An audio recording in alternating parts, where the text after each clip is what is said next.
मी कोल्हापुरातील कंस मामाची आहे.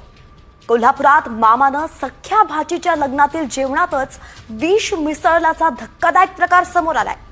पन्हाळ्याच्या उतरे गावात हा धक्कादायक प्रकार समोर आलाय. भाचीनं गावातील मुलासोबत पळून जाऊन लग्न केल्याच्या रागातूनच मामानं हे कृत्य केलंय. वा, किती शिकासारखं आहे यात. आजपासून लपड्यावाल्याच्या लग्नात जेवण बंद रे बापा.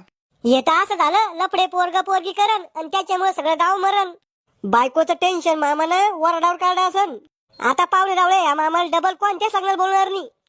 नवरदेव म्हणत असन बरं झालं वाचलो, नाही तर पोरीच्या नांदात सगळं खानदान खतम झालं असतं. आता त्या मामाच्या खानदानात डबल कोणी लव्ह मॅरेज करायची हिंमत करणार नाही. वरडाचे काय हाल असन पण तिथं. नमस्कार मंडळी, स्वागत आहे तुमचं घातक न्यूज मध्ये. मामानं भाषेच्या लग्नाच्या जेवणात विष टाकलं होतं, त्या ठिकाणी आम्ही आलेलो आहे. जाणून घेऊया पाहुण्याचे काय हाल आहे. पाहुणे हो, मला सांगा खायला काय काय आयटम होते. खायला गुलाब बांबू, तुरीची डाळ, वांग्याची भाजी आणि भातक. भातक म्हणजे शेव चिवडा.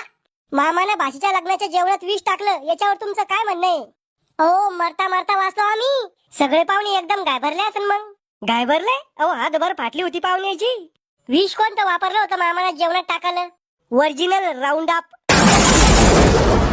अरे बापरे, म्हणजे एक घास खाल्ला की पाहुण्याचं रामनाम सत्य.